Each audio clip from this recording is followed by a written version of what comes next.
Okay, good evening, everyone. Please let me know in the chat if you can hear me clearly.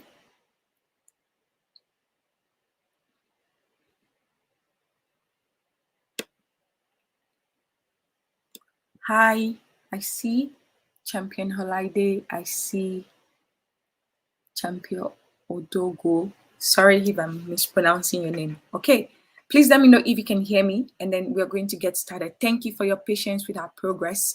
We had a technical problem. Our calendar link was supposed to send you the YouTube streaming link, but apparently it sent you a Google Calendar, a Google Meet. So I really apologize for that. We really proud ourselves on starting on time, and I'm sorry for keeping you guys waiting. But I promise you're still going to get the goods, and we're going to get started now. Thank you for letting me know that you can hear me. Welcome, welcome, welcome. Before I get started, let me know one or two things that you hope to take away from this session. So if you can put it in the chat and let us know what are one or two things that you like to take away at the end of this will really help me to ensure that I can serve you and that you know that your time was well spent with us. So please make sure you let us know what you would like to take away after this session with us. Okay, let me turn on my camera.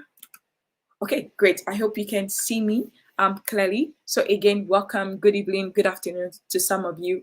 Thank you for spending your afternoon or evening with us today. And I hope that by the end of this, you're going to have some insights, some strategies, and also some action plan to ensure that you can really go after getting the funding that you need to do the impactful work you're doing, whether that's a project or for your full organization as well. So before I share my screen and talk about the templates that I used to raise $5,000 in less than 10 days actually for the client of mine, I'm going to talk about the background.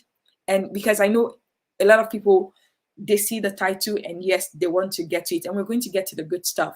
But before that, I would like to first break it down to you to say, yes, even though we were able to raise $5,000 in less than 10 days, there were things that we did. There were certain things that were in place for that to happen. And I know most people, they won't share that. But for me, I think it will be inauthentic if I do not break it down and tell you what went before these 10 days of getting the $5,000. So the first thing I want you to remember is this quote that says, to fail to plan is to prepare to fail. So that is true in any instance when it comes to either funding your organization, running your project, or even trying to achieve any personal or professional goal that you may have. So one of the first things that I had to do with a client of mine was to say, okay, what is the plan? So we started planning for this project at least 2 months in advance. One of the mistakes that I see with a lot of change makers and champion is that they do a lot of emergency fundraising. You wait until 1 week or 3 weeks or some days, like a few days before you start asking for help or even looking for how are we going to fund this. But one of the first things that we did was to have a strategic planning session with this particular client to say, okay, what is the goal? What is the target? What is the deadline? And so we created a plan.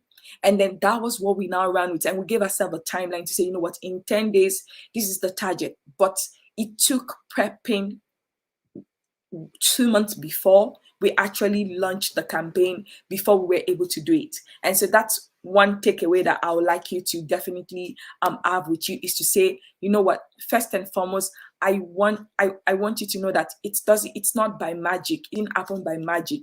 It happened because of planning. And so you, whatever it is, whatever goal, whatever target, whatever campaign you're trying to launch, make sure that you make the time for planning.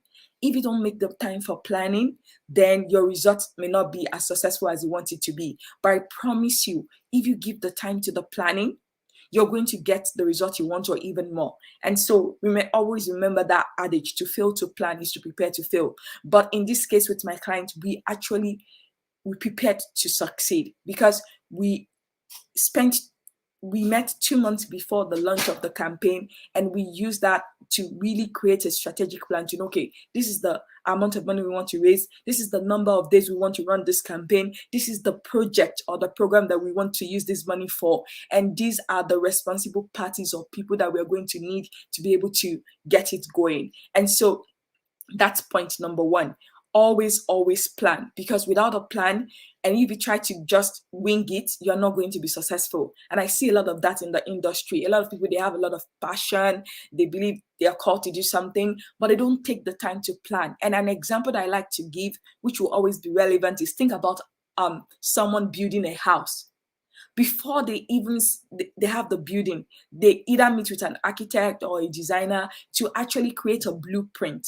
So that's exactly the same thing. Any campaign that you're running, whether that's your program or a funding campaign, you need a blueprint. You need to know the end before you even start. And that's exactly what we did with the strategic planning. We took the time to really sit down, say, okay, let's map out what it's going to take for us to be able to be successful in this campaign and to fund this goal that we have. And so the first thing is planning. Stop doing emergency things. Stop winging things and putting things together in the last minute and then praying that, oh, miracle is going to happen and then everything is just going to get you fully funded. It will not work. And even if you're religious, remember the Bible verse that says faith without work is dead. So part of work is planning. And a lot of people, they forget that. Then the second thing beyond planning is preparation. So you need to be able to prepare in advance. Like I said, in our strategic plan blueprint that we created, we prepared for, okay, who are the stakeholders? Who are going to be the responsibility party that we're going to need? What other resources, what other things do we need beyond just what we have right now to make this successful? So you need to prepare, you need to gather, like think of it as you want to make a cake. You need ingredients, right, to make a cake. You need eggs, you need flowers, you need water, you need oil, and some other things like yeast, right? And so you can hear me. I see that 3 people said they can hear me, and please let me know if you can hear me now. If not, let me turn off my earbud. Sorry, 1 second. Let me try and fix that.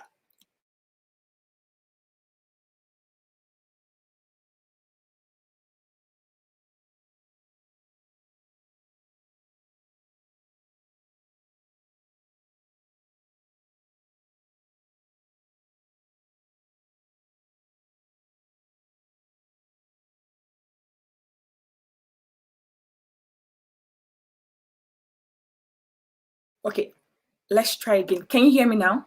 Please let me know. I just want to make sure everybody can hear. Okay, Champion Olaide, can you try and rejoin?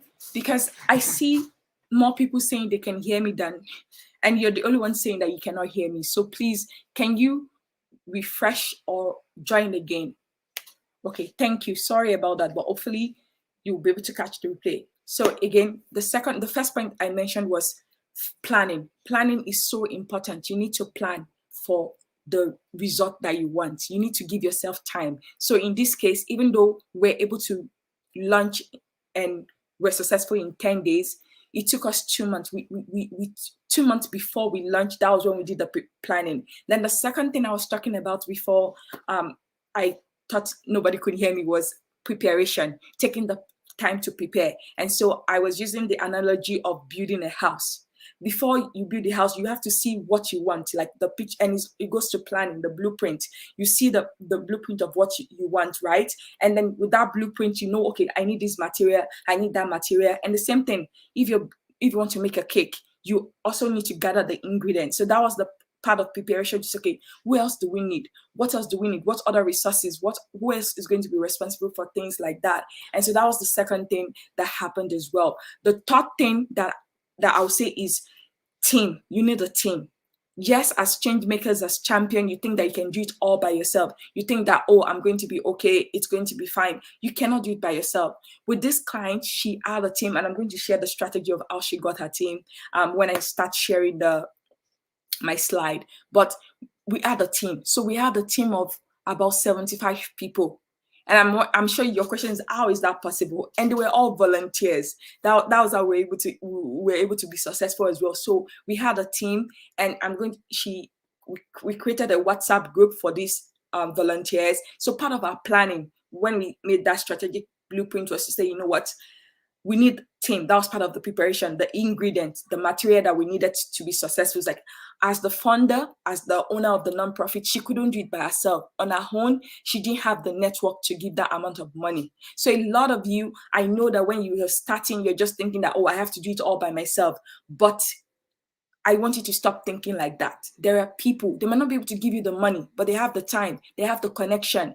They can connect you to the other people that can do, and that's what she did. So part of the plan that we had before we launched the 10 days of, this is the 10 days we're going to ask people for money, was to find volunteers that, oh, are you interested in helping children? This was a client that their nonprofit was focused on children living on the street, children that didn't have families and things like that. And so we reach out to people to say, you know what, we have a Christmas party.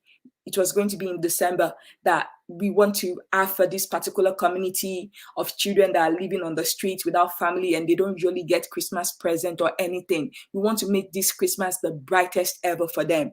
Will you like to be part of this team? So that was the call. And so she posted it on her social media, sent it to our families and friends, posted on our WhatsApp, Telegram group.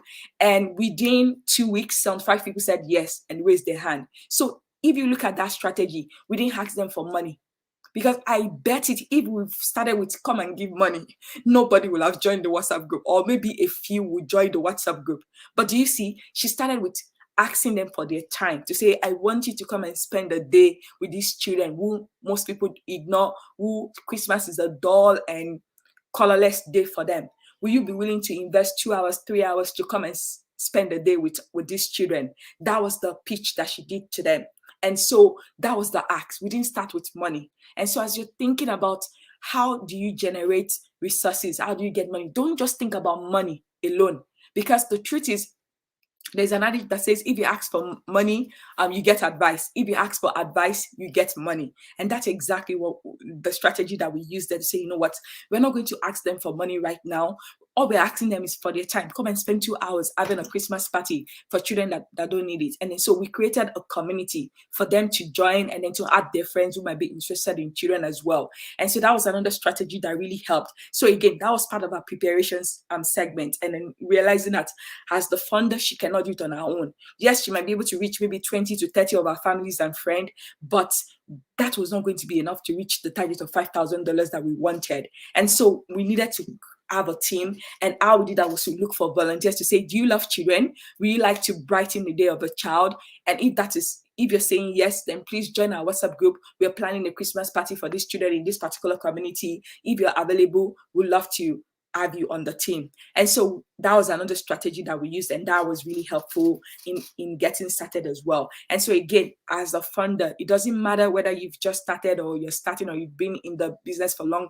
You need to figure out a way to get people on your team, and don't start with just money alone. Sometimes, yes, you can convert and just ask people for money and they will give, but most of the time, most people, they will not want to just part away with their money, especially if they don't know a lot about your organization. So start with what they can give. A lot of people have time.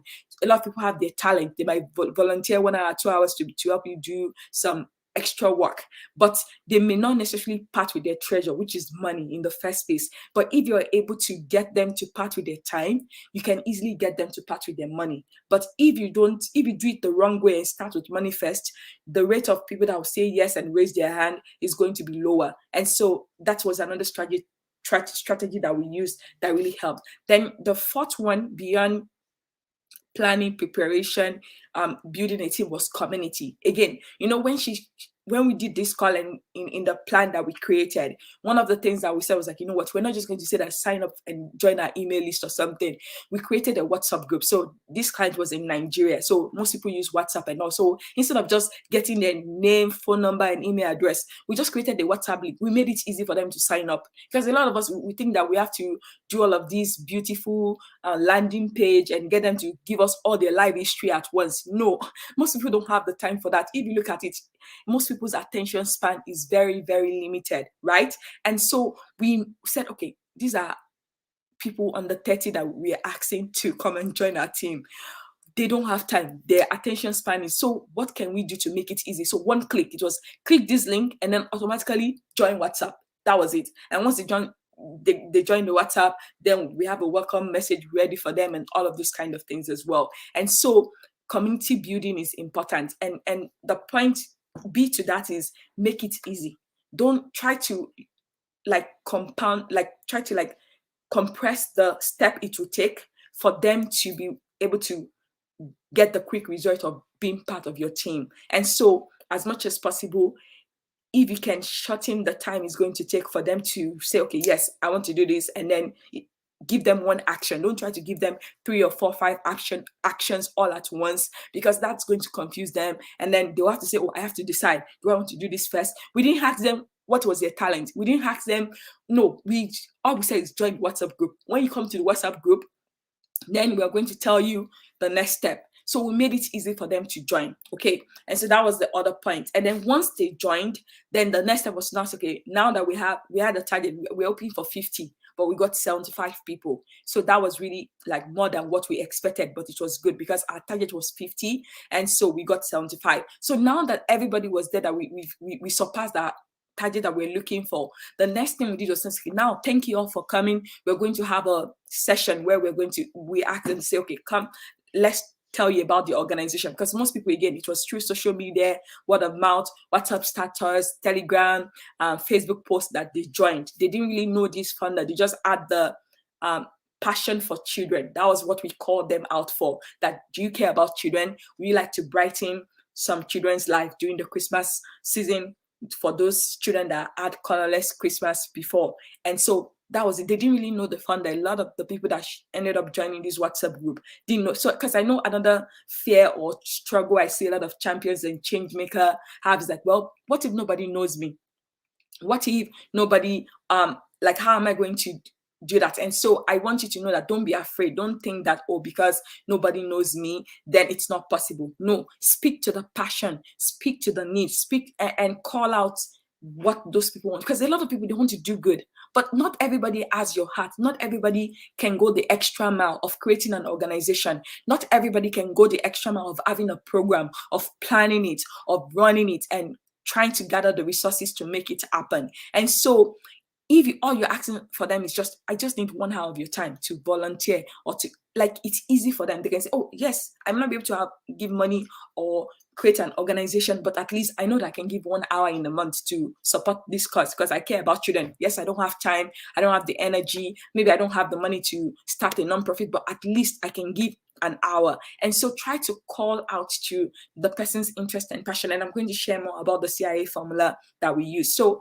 those were the 5 major things that really helped us before we even got into the 10-day of the launch program. So now I'm going to share the templates that we used with you, and I'm going to walk you through it. So definitely take notes. And if you have questions, start putting it in the chat. Once I'm done with running through the template, then I'm going to open it up to the question. And I'm so glad to say that Champion Olaide that you can see and hear. So I'm going to add this to the stream, and I'm going to turn off my camera, but I'll bring my camera back up. I just want you guys to focus on the camera alone and don't worry about me, so that you can see. And let me make sure that I can expand it. Yeah, it's on the full, but hopefully you can see. So I named this the simple fundraising plan. And so the goal was that, okay, so this is like in a document to say, okay, what is the name of the organization? So if it is your own organization, put your name there. And then what is the fundraising goal that you had? So again, like I said, we met in September, late September, even though the project was in December. And so we gave ourselves at least 2 months to be able to plan. So it's okay, what's the target? Okay, we have this program we want to run. We want to be able to give about, I think it was 1,000 children the best Christmas they've ever had. And so to make that happen, how much did it cost? So we came up with, okay, we wanted to have a party, we wanted to give them presents, wanted to have food and drinks and invite like comedies and like other people that can make like cartoon like balloons and other craft and things like that as well. So and that's part of the preparation, knowing the budget beforehand. Another thing that I see that I hope that will stop in a few months or years from now is a lot of champions and funders not knowing their budget. You're trying to wing it. You need to know exactly what you're planning for. Are you trying to help 25 families? Are you trying to help 100 children? Are you trying to help 50? You need to have a number. I know that yes, there are millions of people that need your help, but for you to be effective, for you to be sustainable, you need to first at least start with what you have. So don't try to over project to say we want to help 1 million and you don't even have that amount of money in your account to help. So have a target amount of money that you want to raise and for how many number of people. And so after we did that, then we add the objective so that everybody is clear. This is the objective, the best Christmas ever for these children that are living on the street or without parents, and want to make it the best one that years and years after they will remember this and they will always smile and be happy when they remember this day, and we're going to make it fun for them. And so what we did is, okay, how many people do we need? So if you look at the table, the first column says numbers of donors needed per segment. And so this was like, okay, and what I meant by segment is that, okay, we want $5,000, so we're going to break it down. Our goal is to get at least, let's say, 200 people to give us $10 each. Then another 100 to give us $25. Then 50 to give us $50. And so we broke it down by segment. And then after we broke it by segment, okay, these are the people we want. And then we also included organizations. So we didn't just target individuals alone. We also targeted companies, because we realized that towards that Christmas period, most like businesses, they want to give, they feel more joyful, and they want to give back in one way. So the strategy was, we're going to approach individual people, but we're also going to approach businesses and corporations and organizations as well. Then another part of the budget that we also came up with is that it's not everything that we need money for. And that's something else I want to point out. A lot of us, when we're planning our programs, we think that we must buy everything. You don't have to buy everything. There are things that you can either get donated as in kind. And so when we look at the budget, we realize that, you know what, we want to make jollof rice and fried rice and serve chicken and turkey. Can we reach out to businesses that does this and say, will you be willing to donate 20 bag of rice or 10 bag of rice or whatever? And we told them about the program that we're having, and that the incentive to them was that we're going to put your logo on the flyer, we're going to share on it on social media that you're one of our sponsors and all of that. And so it was an easy ask.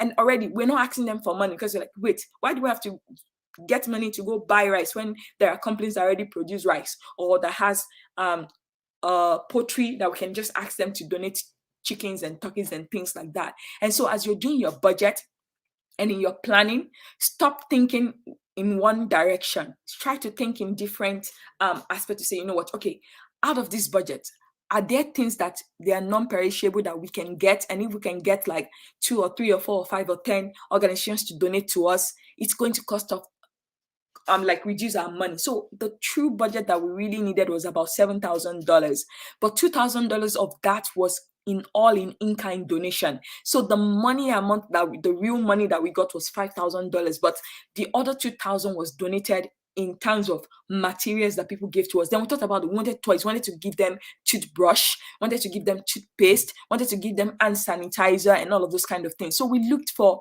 organizations that had that. Then also we thought about, okay, you know what, we wanted to have like Indomie packs with them, because after that day is over, some of them, they only eat once a day or twice a day if they're lucky. So we're like, you know what, beyond this day, is there a way that we can hopefully at least help them guarantee their next meal?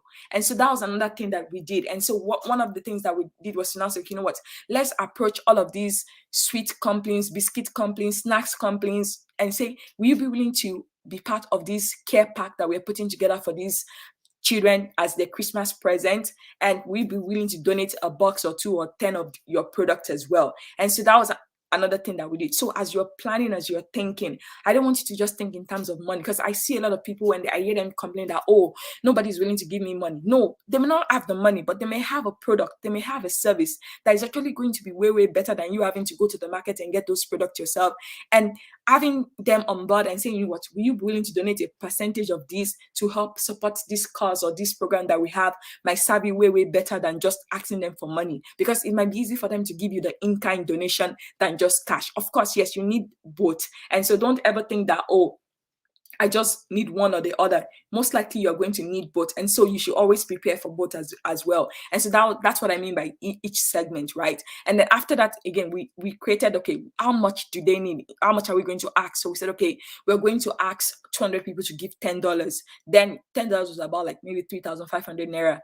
it was like, again, it's a Nigerian company, and so before the inflation and all that is going on right now, and so we did that calculation. Then we're going to ask 50 people to give $50, another 100 to give $25, and then we also had like 5 people to give, like, let's say, $500. And so and that's where the CIA formula came into play. And so before I finish walking you through this first page, there is a formula that I use a lot, and it has never failed, and has never failed my clients, and it's called the CIA formula.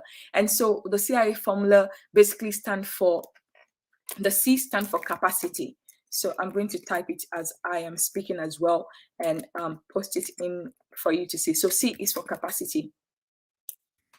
So it means that, the person that you're asking, do they have the capacity to give what you are asking for?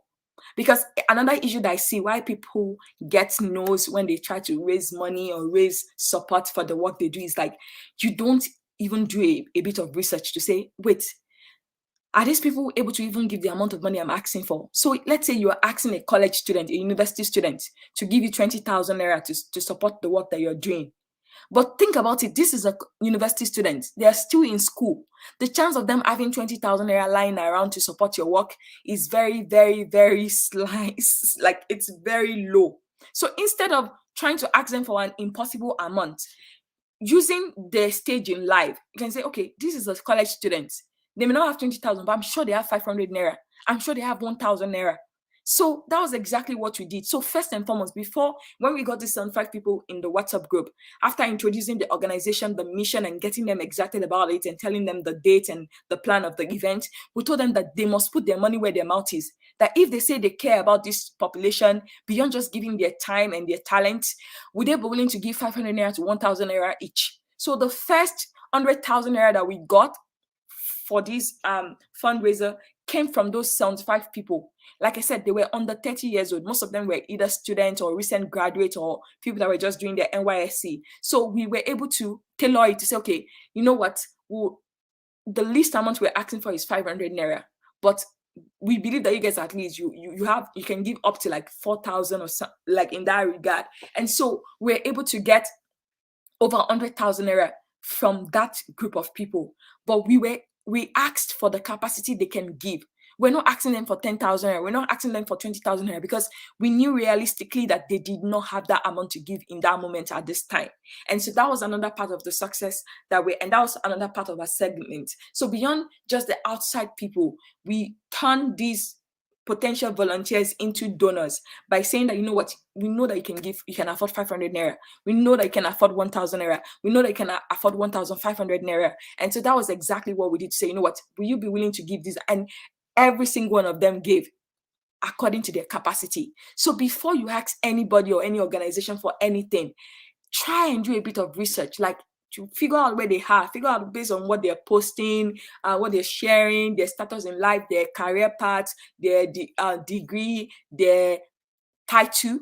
Can they afford to actually give you the amount you're asking for? Because it doesn't make sense to ask somebody that can give you 5,000 naira to give you 50,000. Then it's not going to work, and the answer is going to be automatically no. And most people, they're not like confident enough to tell you that, well, I can't really afford 50,000. You just say no, and then you don't ask them why, and like, cause like, why can't you, like, so you need to make it easy for them to give. You need to ask within the capacity that they have to be able to give to you, right? Okay. And so that's something that is important. So that's the C in the CIA formula. The next thing that is going to serve you, because it's not enough for them to be willing to give, they have to be interested. So interest is important. They must be interested in what you're interested in doing. So it's not just enough to say, oh, this person has the capacity to give me 10,000 or 20,000 or 50,000. Are they interested in your cause? Are they interested in the population you're serving? Are they interested in the location or community that you're trying to do the work?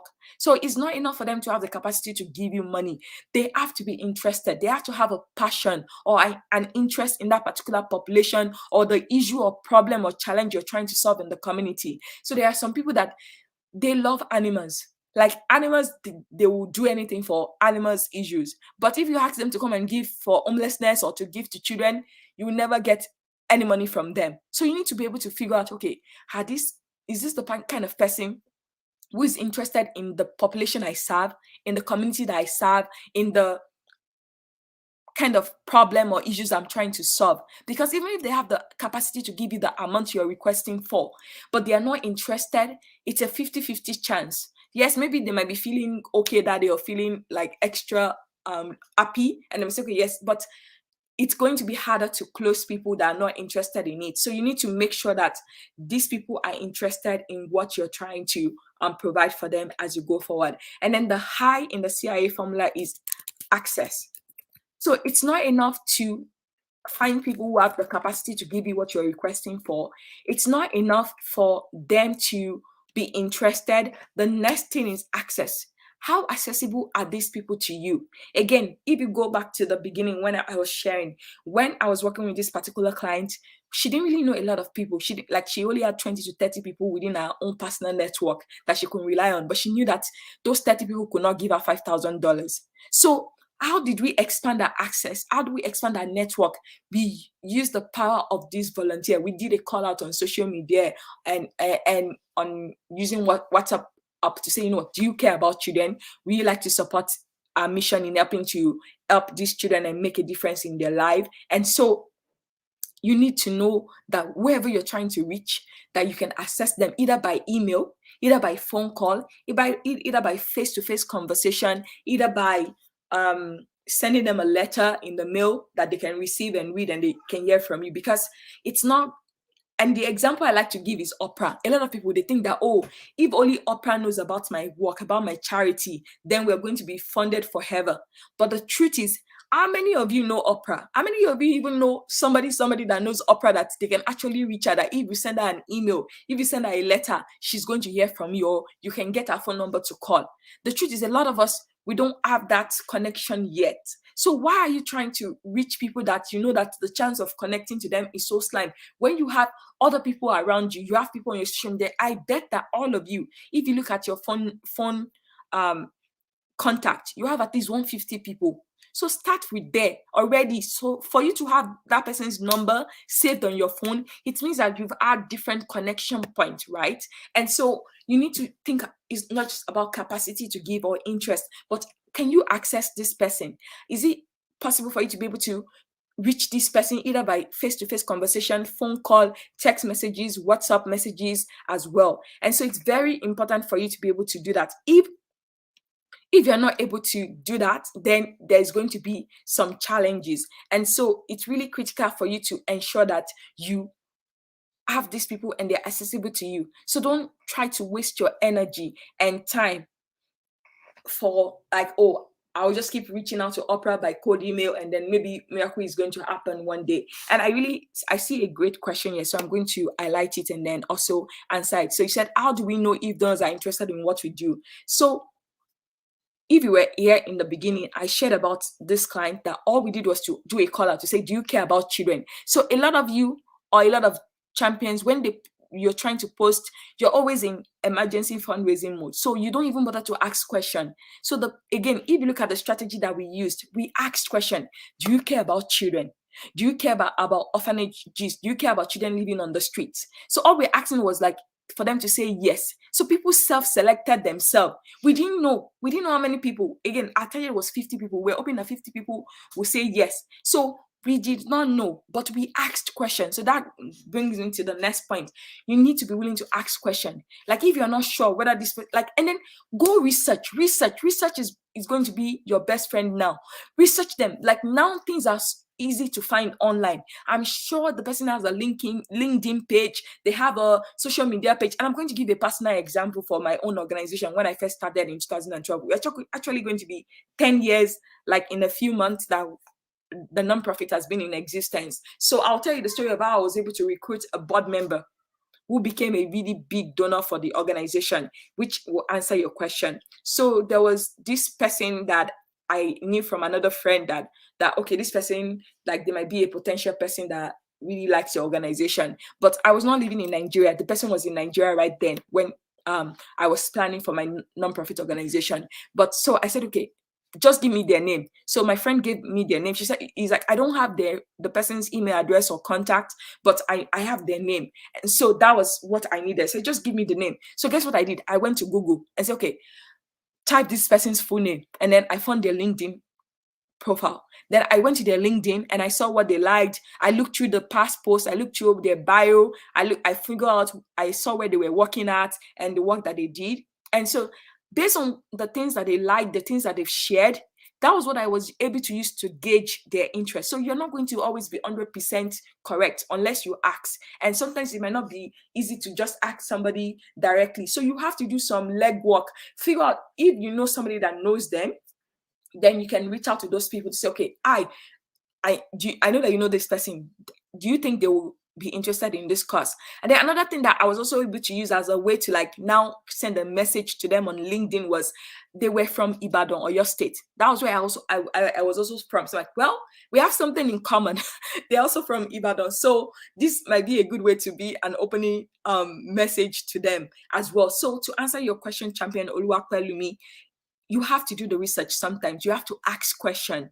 If you cannot do the legwork of just looking on their social media, checking their Facebook, seeing if they've ever written an article, or even like if they're on Facebook or Instagram, there's a way that you can see what they've liked before in the past, and that can give you some ideas of as to what they might be interested in. So it's you have to do some detective work. So I hope that was able to answer your question regarding that. But that's a very great question. So yes, sometimes you have to do that by asking, and that was what we did with this strategy with my clients. Was we asked people to say, do you care about children? Would you like to help us plan the best Christmas party for? And then they self-selected themselves, and that was how we knew that they were interested. So I hope that helped as we go forward. Okay, so let me go back to this worksheet that we have in front of us. So again, we talked about like this amount. We had $10, we had $5, we had 500 naira. We just broke it down, and then also we had a target amount that we wanted to raise. Then beyond the total amount we wanted to raise, we also wrote down how are we going to reach them, which goes back to the access that I was talking about. That how are we going to reach these people? And so that was another part of it. It's okay, we're going to email some people. Some of them we're going to show up in person. So within 2 months, we part of our strategic plan was every week these the founder and the core, we formed the committee. So another thing was that once we had the 75 people in the WhatsApp group, we created captains. So we said, okay, we want to be responsible for transportation and logistic.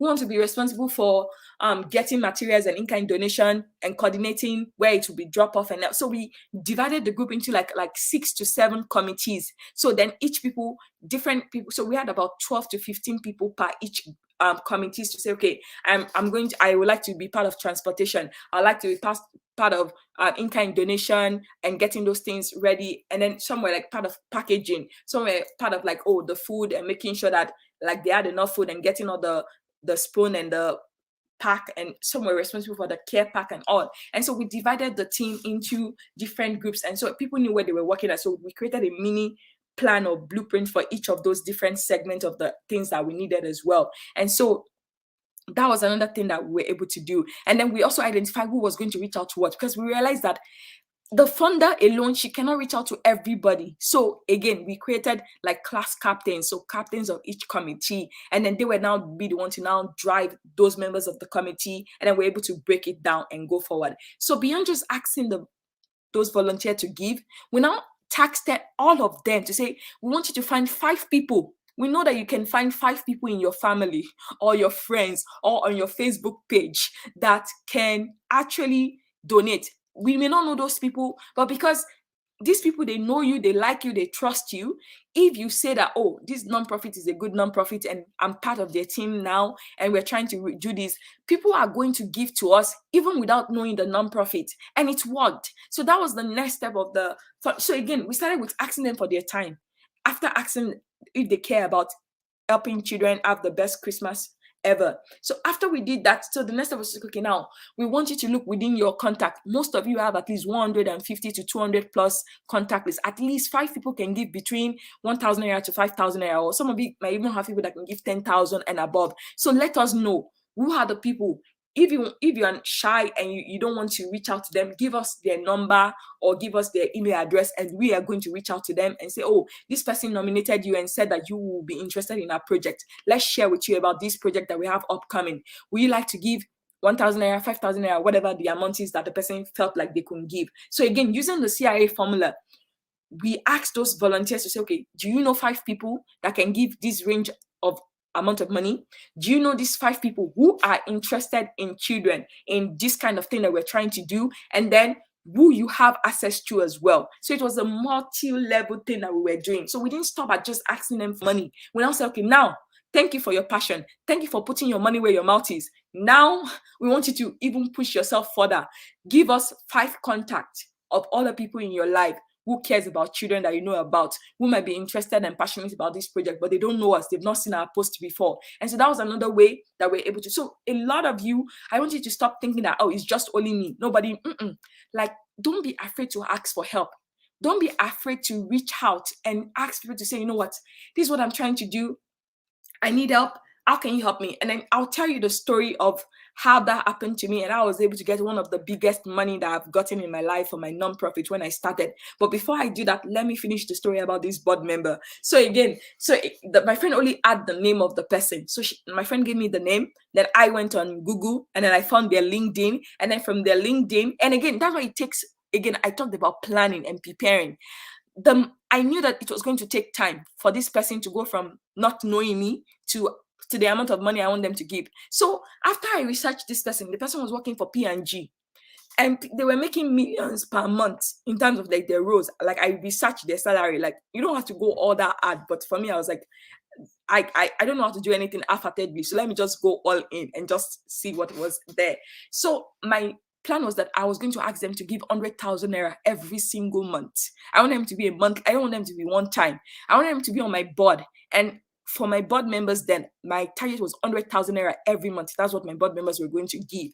And so I knew that it was going to take time, that it was not just something that will happen in a week. Maybe if I asked for 5,000 naira, yes, maybe we'll have said yes, but the truth was, it took me 6 months to get him to say yes. It was like a courtship. Even though we're not married or anything. But that's how you should see it. It's about relationship building. That's my point. Like, you should stop seeing people as transactional. Your goal is to create transformational relationship. Make them feel something that will move them to act, that will move them to say, yes, I don't have the time and energy to run this nonprofit or go and do this work that you're doing and be there, but I'm willing to give my money because I know that it's going to a good cause. I know that it's going to save life. I know that it's going to change life. I know it's going to transform community for good. And so with this particular person, that's what I did. So I reached out by LinkedIn. It took them like 3 weeks to finally respond back to me. Say, hi, I saw your message. Sorry. This sounds interesting. Yes, I'm interested. Let's have a meeting. So by the time like I responded, to say, okay, let me know your schedule and everything. It took another 4 weeks before I could get on his schedule. Then we had a phone call. And then from the phone call, it was like, oh, I need to talk to my wife about this and ask her if like it's okay, because like we are going to have to change our plans. We already have a budget and everything. I said, no problem, fine. That's okay. And then so he said he was going to get back to me. A month went by. He didn't get back to me after a month. So I said, okay, good. Let me follow up. So again, follow up. Don't give up just because you didn't hear from them or they said no initially. Look for other ways to reach out to them. And so while I was waiting to hear back from him, instead of just following up, say, what did your wife say? No, I didn't do that. We were working already. So I was sending me monthly reports of the work we were doing. If there was a video, I'll attach a video, because by then I now have his email address. So I was not just communicating with him through LinkedIn. I had his phone number, so I could send him WhatsApp messages. So I now had multiple access points to him. But remember, I started with nothing. All I had was his name.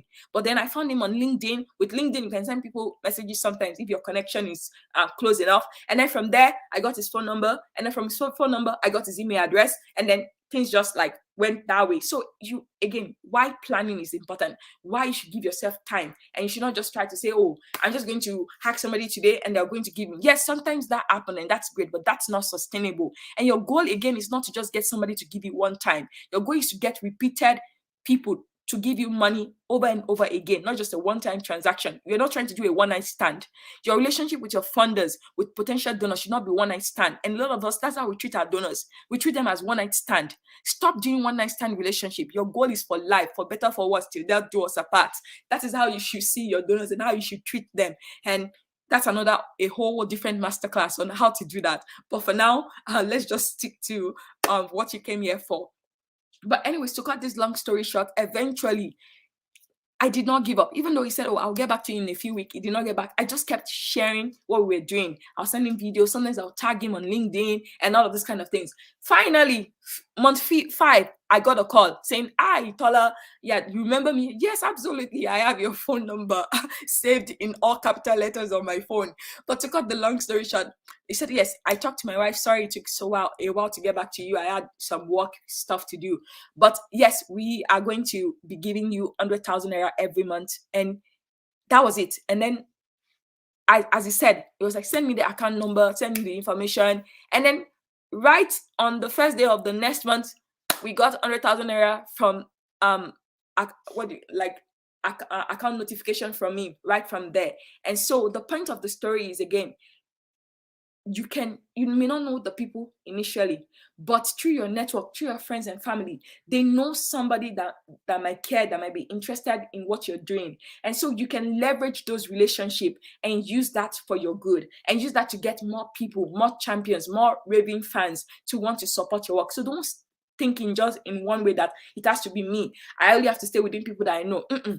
Push those people. If they love you, if you've been good to them in terms of like appreciating them for the support they've given, they'll be happy to share other contact with you as you go forward. And so that was what we did. And so that's ways to reach out, access. Like, it's very important. You need to identify, are we going to use email, or are we going to use a combination? If you look at the story of the board member, I used a different combination. I started with social media, LinkedIn. Then from LinkedIn, then we were able to connect on the phone. And then from the phone, we went to WhatsApp, and then went to email addresses. So sometimes you might have to use a combination of everything, but at least start with what you have, and then gradually grow the relationship to be able to have even more access points to them. Eventually, like, then it was coming for our meetings, it was showing up, he became a mentor that once a month we'll have a masterclass with our students.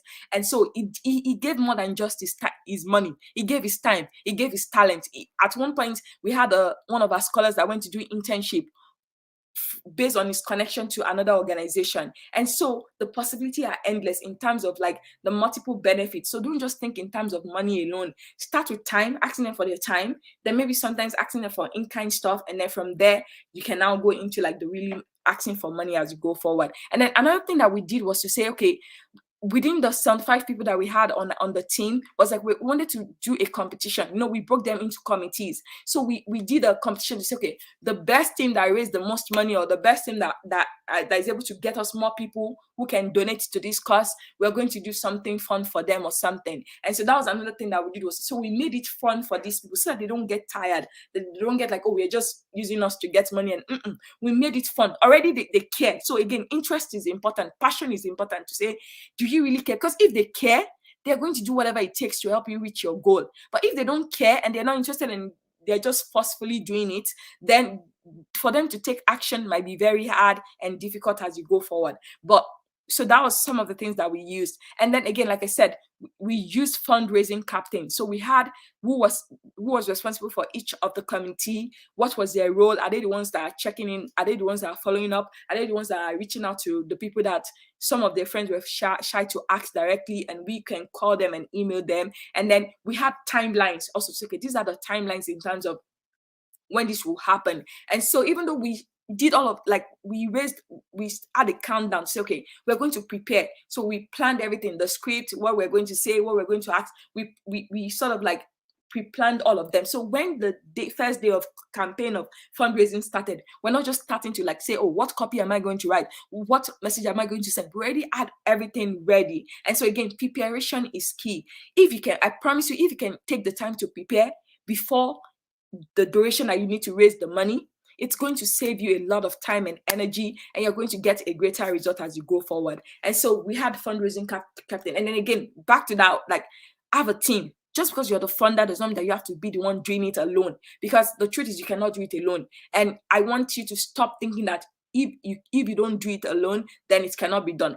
You can rely on other people, use other people's expertise, like trust your team that they are going to deliver for you if you've chosen them right, if you've identified them through the passion and their interest at the same time. And then the next thing was also to now expand it beyond just the team that we've gotten. So the next part was now identifying the network. So this was like, okay, beyond these people that raise their hand and say that they care, what if we leverage the social media, Facebook, and then all these like WhatsApp and LinkedIn for other people that maybe their connection is three dimension away from us, to say, okay, you know what, let us ask these people.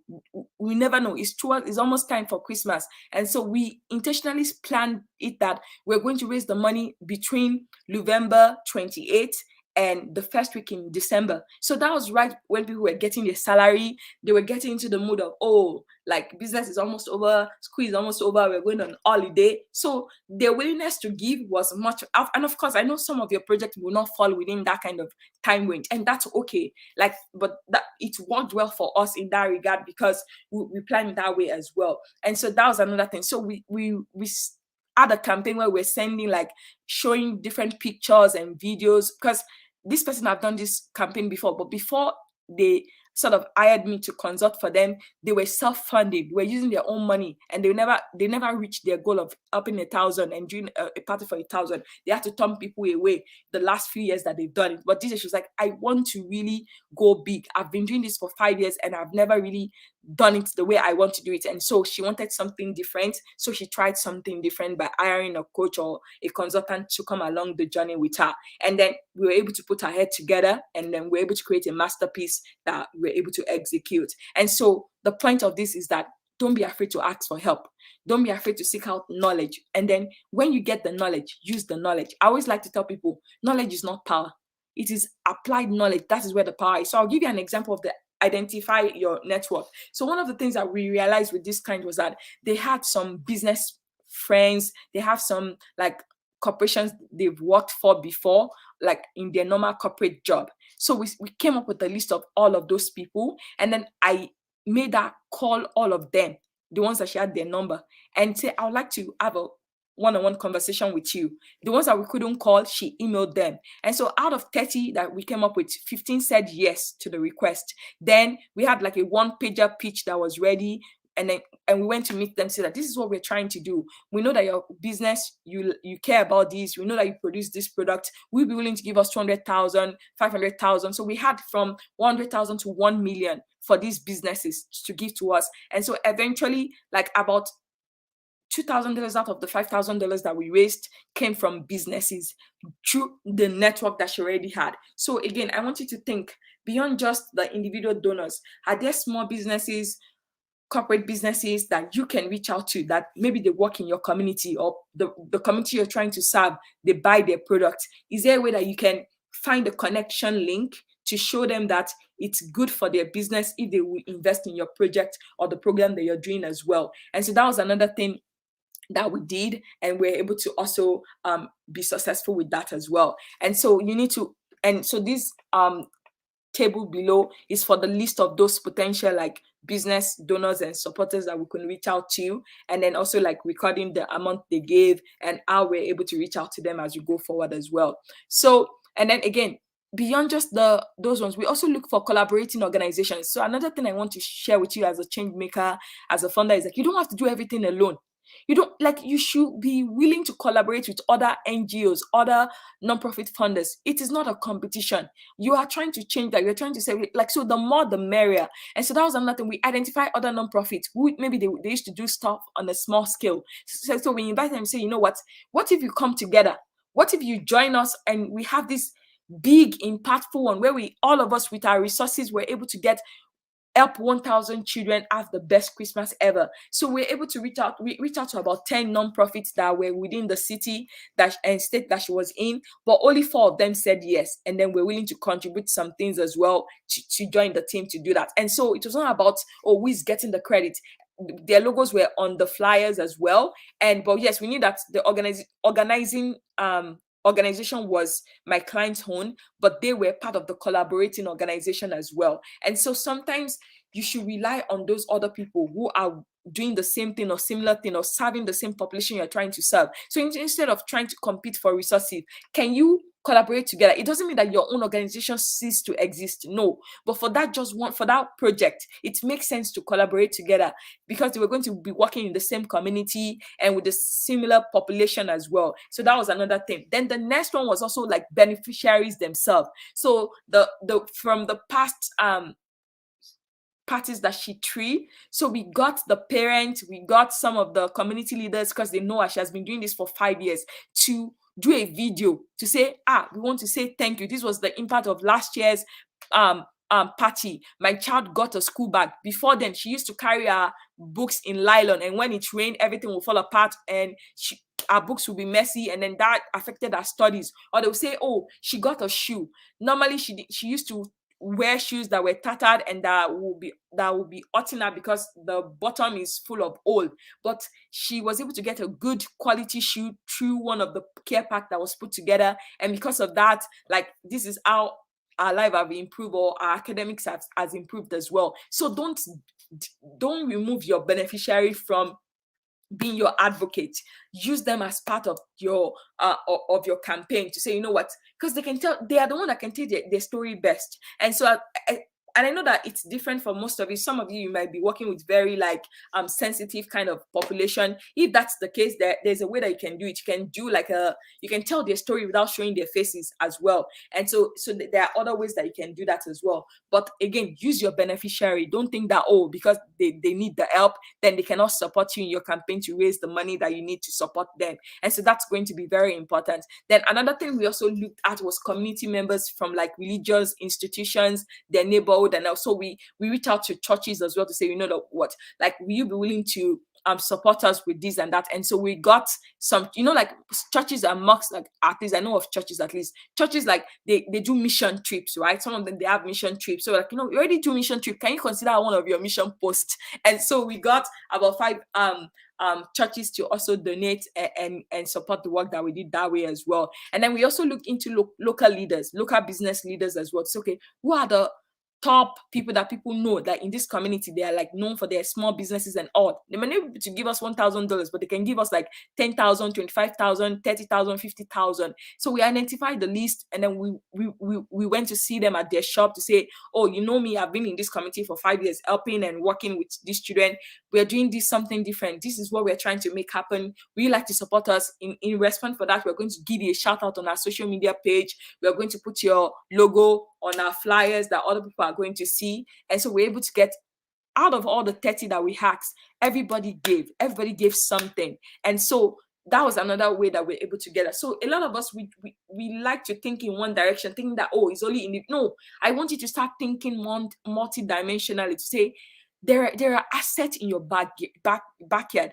Some of you don't need to write any grant. There are assets in the people, in the community, in the institution, in the organizations that you have within your community, your city. But a lot of us, we overlook it.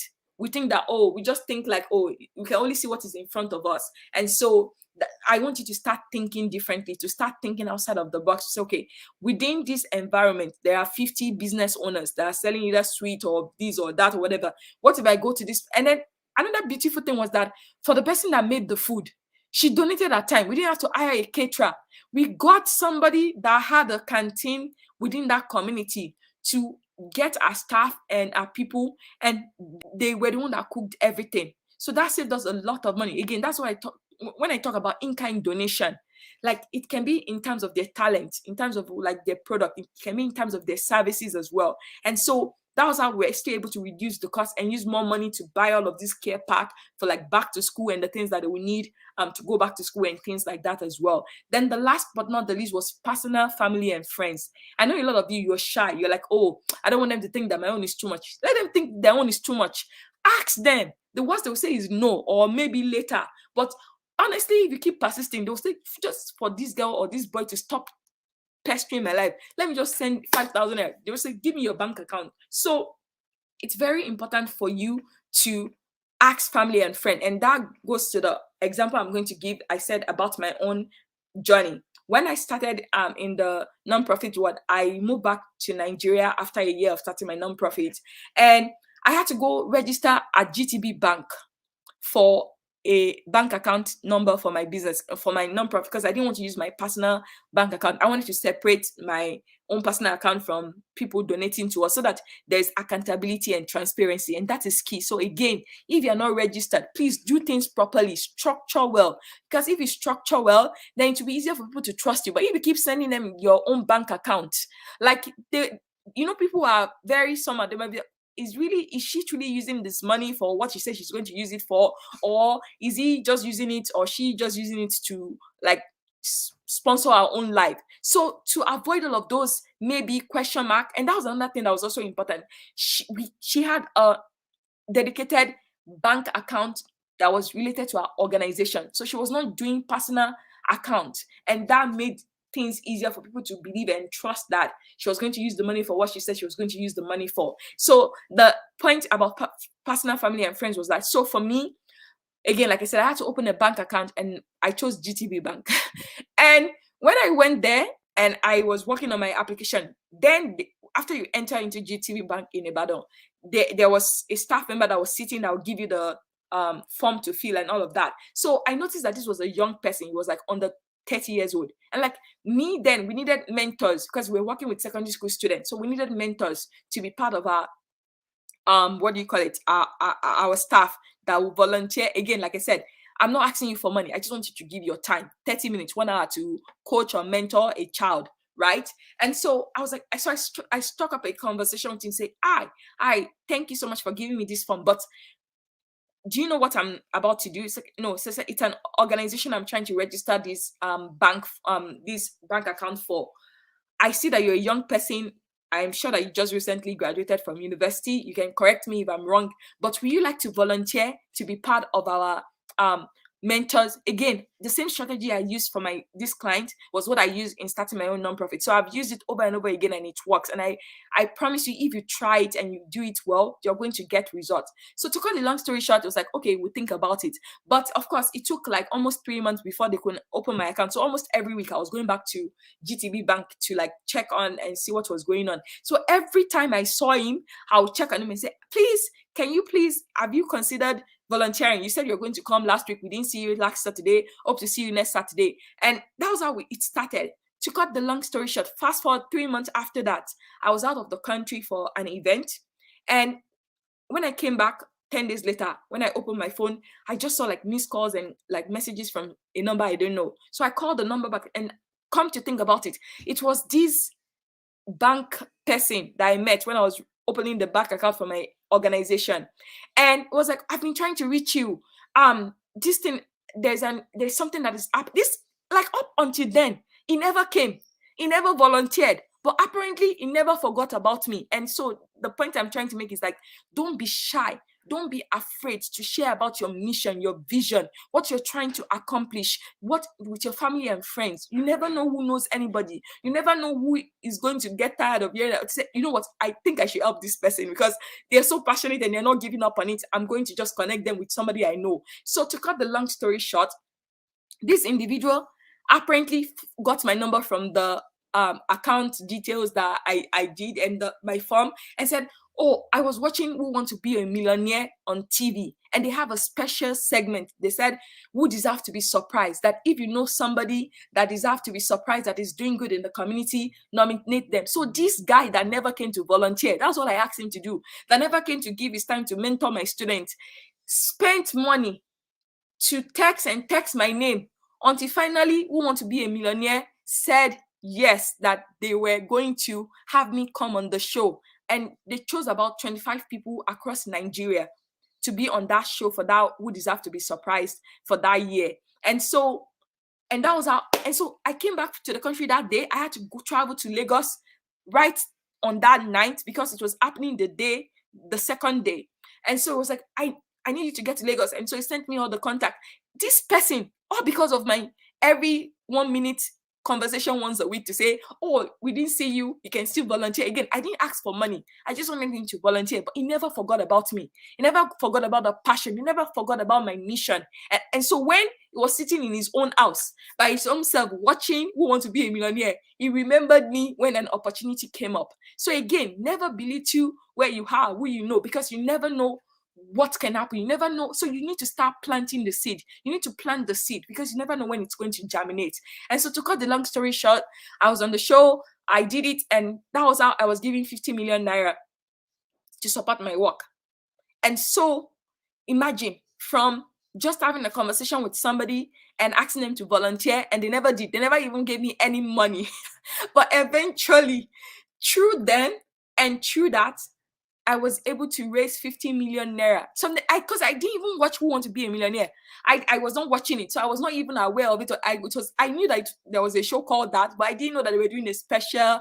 And this guy that never donated money or volunteered for my organization used his own money to get me my name in to say, yes, this person deserves to be recognized. And there's a YouTube video about it. So if you Google my name on YouTube, you'll find the how I won the 50 million naira. But that was how it happened. And so my point is this: you cannot keep quiet about your mission. If you are truly passionate, if you truly care about the community, the population that you're trying to serve, you need to be an advocate. You cannot be shy about telling them about why it's important for them to join you, to partner with you, or like giving their time, their talent, or their treasure, their money to support the work that you do. So your family and friends can be powerful things, because it started as just somebody I knew that was working at GTB. Then it became a friend because of our interaction every week, where I would disturb him and say, oh, you still can give us, it's just 1 hour, it's just 30 minutes. You can even do it virtually, or those kind of things that way. And then he remembered me when there was an opportunity that I was not even aware of. And that was how like a lot of things changed a lot for my organization through that. And that's just one story of many, many more that I have in terms of just using family and friend and just connecting with them and sharing the vision and why I'm doing what I'm doing. And because of that, I've gotten so much result from that as well. So I hope that that encourages somebody and that helps somebody. And again, if you have questions, please put it in the chat. I would love to answer them as we go. So don't wait until the end to ask your question. Okay, and then again, so I just have a few notes here. And so again, like, and so just to round up again, like, always make your acts time bound. So we specify 10 days, that in 10 days we want to raise this money, but we spend 2 months to prepare for it. So do the preparation. That's the structure. That's, think of a house, think of all those story building that are 100 meters tall. The foundation had to go deep. So we took 2 months to prepare, but we had 10 days to run the campaign and get the money that we needed as well. And then again, if you know businesses, if you know influencers or top people, ask them to post, ask them to share. You may not ask them for money. Again, you don't always have to ask for money every time. Ask them, can you please post this flyer? I know that you have more followers than me, or people always come to your store. Can we post this flyer with you? Because you never know who will see it. And then you put your bank account details and all, and or your phone number for them to contact you. And so we got some referrals and some money through that as well, because we didn't ask those people for money. We said, you know what, can you please post about this and take our flyer? And then through that, we were able to get that as well. Also, create a buzz. Don't just try to fill it with just words alone. Use video, use different ways of telling the story of these people. Tell the story of the transformation that you hope to get. Tell the story of the suffering that they've gone through. Tell the story of what it means for them to come along with you to stand in gap for the things that they're trying to do as well. And so that would be very important as well. And then also, like, you don't do it alone. Don't do it alone. Like, and then create a fundraising tracker so that way everybody knows the mission. So every single day we had a tracker that we created that looks like a thermometer. And so we said, okay, we've reached $1,000, we've reached 1,005, so that way people were getting excited. So they saw that their effort was coming in, and then people were like, they were doing competition with each other, and then they were sending us phone numbers and email addresses and all of that, and we're able to get, so use a visible thing to track your progress, so that way that can keep you going as you continue to go forward as well. Post videos. Don't just use flyers. I see a lot of nonprofits, they just keep using flyers alone. Like, it is boring. Change things up. change things up, speak from your heart, show behind the scene, go to the community. You don't have to show the face of the people that you're trying to serve. Show the behind the scene of what is going on. Let them see. So use different way to communicate and all of that. Another thing that we did for our volunteer to make it fun was like we said we gave them like the community challenge that whoever raised the most money can like do a fun punishment for the person that didn't raise the most money like them. So some of them said that they were going to like splash pure water in the face of somebody. And then we also told our committee members and our volunteers team that, you know what, if you guys raise the most money, the founder, you can do something to us. So some of them chose cake, that they're going to smash cake in our face. So we did videos of that as well. And so that created buzz and fun stuff. And then more people were like, wait, why are they splashing face on this person or splashing pure water or something? And so you can come up with different fun way to engage people and get them going as well as you continue forward. So don't just think that, oh, because it's fundraising. See, there is even fun in the name. Fundraising can be fun. So don't take the fun out of it by being stressed out, being tired, being anxious. Honestly, if you take the time to plan, if you give yourself time and you're not trying to do it by yourself, I promise you it can be fun and it will be rewarding, that you look forward to the next time that you want to fundraise as well. So it's very, very important that you take the time to really, really plan. And if you can, again, to fail to plan is to prepare to fail. That's why most of you, I bet it, that is one of the reasons why most of you are not being able to reach your fundraising goal, because you're not planning properly. And it's important for you to plan. And I'm hoping that I can share with you like a way forward. We've created a program that is actually closing tomorrow. I don't know if you've seen it. We've shared it on our social media. We've blasted it on our email to join. It's called Make Over My Charity. And all of these things that I'm sharing with you, we're going to be working with you alongside as you're going to go forward in terms of what another strategy that you can use in terms of sharing your story to get people to connect is like start with passion. Why did you care? You can have chosen to do anything with your life. You are choosing not to care about that population, that community, but you choose to start your nonprofit. You choose to start your project. So why do you care? Share your why. Share your own backstory. So one of my own backstory and for me was that when I was growing up, I had to repeat SS1. And that was one of the devastating things that happened to my self-esteem as a teenager and all of that. So that is why my nonprofit is focused on education, is focused on secondary school students, is focused on youth. For this, my client, when she was growing up, our parents splitted. So there were days and there were times that she didn't have any money, that there were Christmas that was colorless for her. That was why that colorlessness showed up. So there were times that Christmas were colorless for her as well. And so she remembered what it felt like to be one of the people that in our school, when they come back in January, that didn't have anything to show. Other classmates will be talking about, oh, this gift that they got, and she didn't have anything. Or on Christmas Day, not having even food to eat. And she was like, I don't want any child to ever feel this. So she spoke and she did a video about that and talked about her own experience. So a lot of you, I'm sure some of you, the reason why you started your nonprofit or your project is because of a pain or a problem, or you think it's your purpose or your calling. So I want you to use your story. Your story can be the asset. Your story, and use your story to say, this is why I care. I could have chosen to do any other thing with my life, but I choose to care because of this. This is why I care. This is why it's important for me that in my lifetime, I want to eradicate this. In my lifetime, I want, and so share the vision, share the end result, share what it means, because people will connect to that more than just your flyer that is so impersonal and there's nothing to show for it, right? And so I want you to don't ever let your passion die out. And so share your why, share your backstory. You can keep it short and simple. So fundraising can be fun, but you have to plan, you have to prepare for it. You have to know that it's not a one-man person. You need people, you need other members, you need team, and there are different ways that they can serve you and help you. The second thing is focus. Be very specific about what you want the money for. Not just say, we just want to eradicate poverty. As when she said she wanted to eradicate hunger, I'm sure most people will not raise their hand to say. She was specific. She said, do you want to make this Christmas colorful for a child that is living on the street, or this? Like she yes, of course, they were living in poverty. Yes, they experienced hunger, but she didn't focus on that. She focused on a specific issue, a specific thing, one thing. Because again, like I said before, attention span of people are very limited. So focus on one thing, one problem at a time.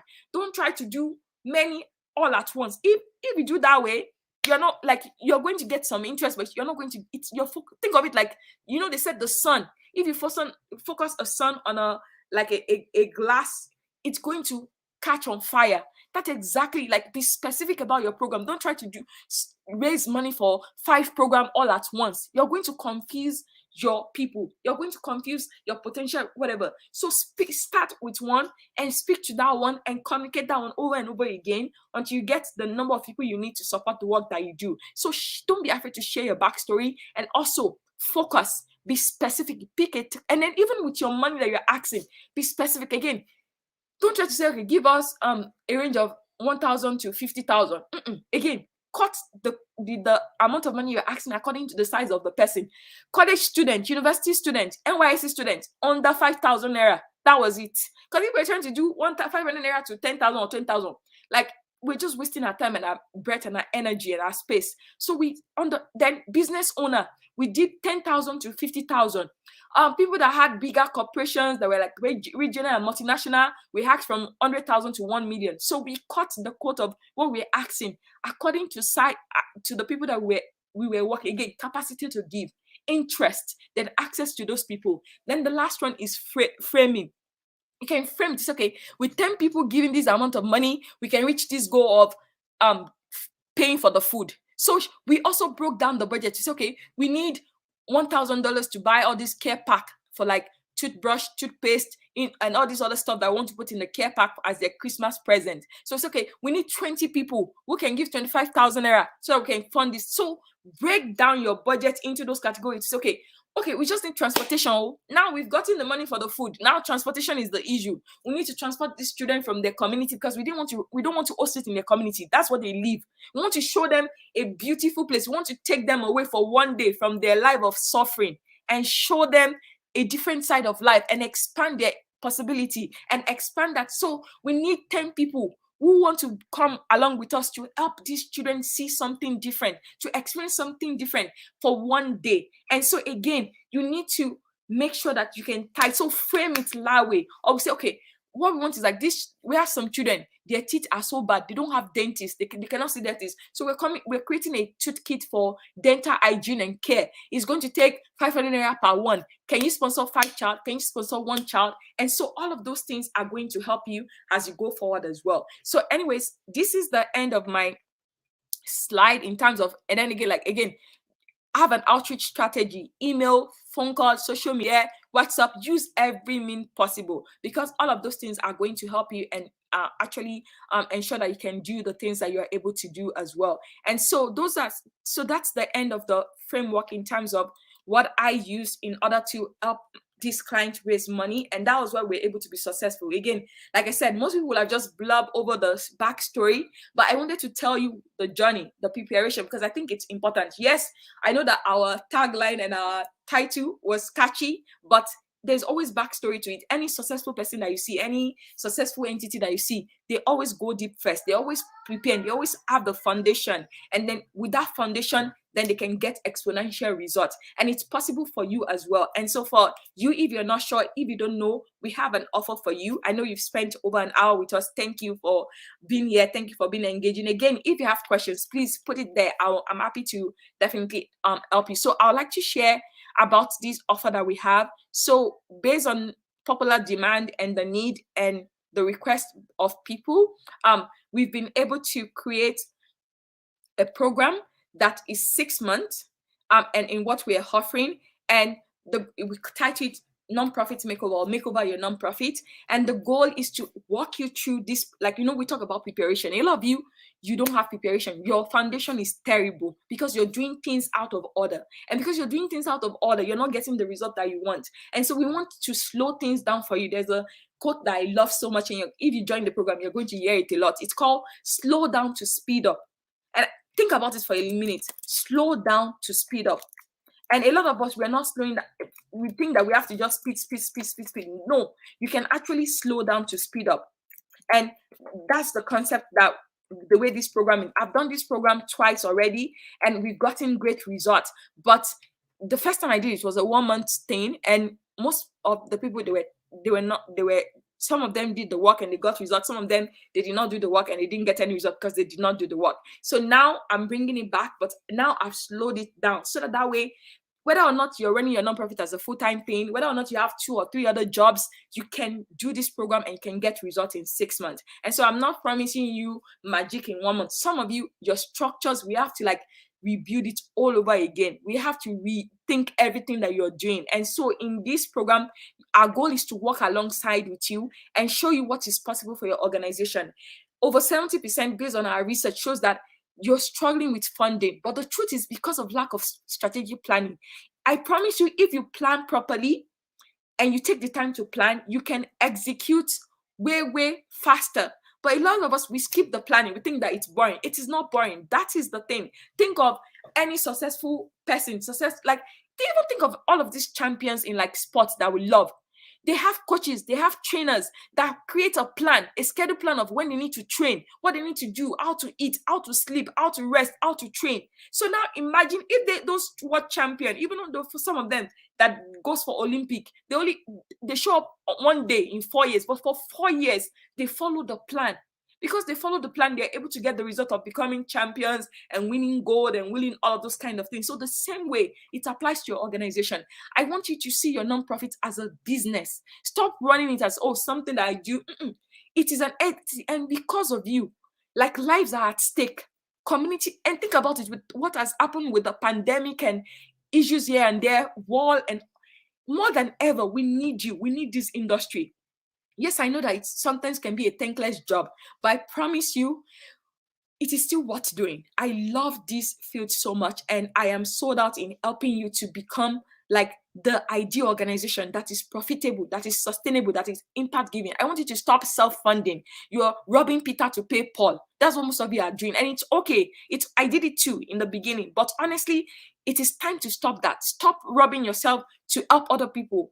You can do both. You can be able to help yourself and help other in a way that is seamless and full of joy and happiness, and you can still do good and do more good. I want to be able to help you to expand your impact. I want you to become an award-winning organization. With my nonprofit has been featured on the Forbes. We've won the Oyo State Who is Who for like, so I know what I'm talking about. I have over 10 years of experience in this. So I'm not just somebody that is talking from research. I've done the work. I've been in the trenches.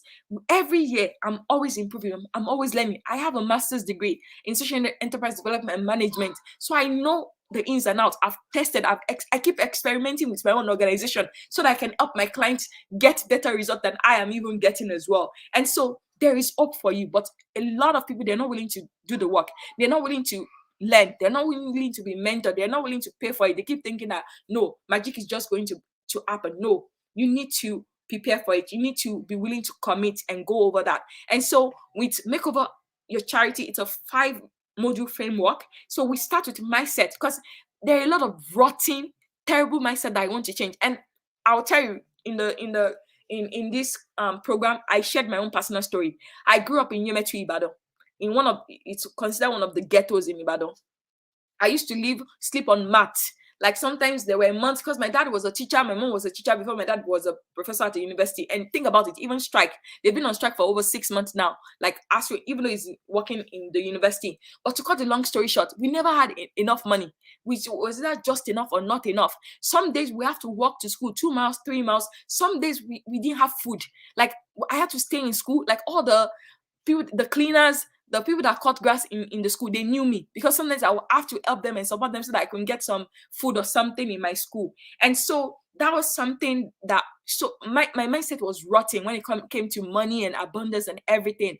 And that is very important, because if you don't believe that it's possible for you to fully fund your organization, for you to be paid as a nonprofit director, is like, then the result you're going to keep seeing that is not possible. The result you're going to keep seeing is like, it's, so we start with mindset. Like, we look at your mindset, we assess what led to why you believe what you believe. And then from there, we move on to your mission.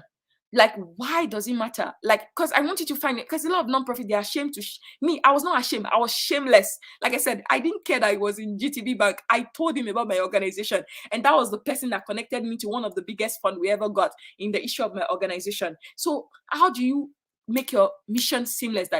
Like when you're sleeping, if somebody wake you up, you can tell them and they will be interested in supporting you, or you'll be memorable enough for them to think about you later in the future. Then we go to your program. A lot of you're running too much program. You are you're killing yourself because you're trying to do too much all at once. And so for me, my strategy is you should not do more than 3 to 4 a year. Think of it. In 1 year, you have 12 months. Divide it into quarters. If you can just do one program per year, per month, per quarter, and do it well. So think about it. Use 2 months to plan. So let's say January and February, you use it to plan your program. Then in March, you execute. But within that January and February, you've been able to get all the money. Because a lot of us, we're doing emergency fundraising. We think of this great idea and say, okay, next month we're going to do it. And then you've not counted the cost, that what is even going to take to do it well, to raise the money that we need. And so we're going to look at your program. And then for some of you, you have other jobs, you have other responsibility. So sometimes you have to say, you have to pick and choose, and then you have this guilt over, this is what I want to do, but I cannot help. And so because of that, I want you to be able to design your program that suits your lifestyle, that suits your current season in life. Me as a person, I'm a professor at a university. I'm a full-time professor. I have 2 children. My daughter is 5. My son is 3 years old.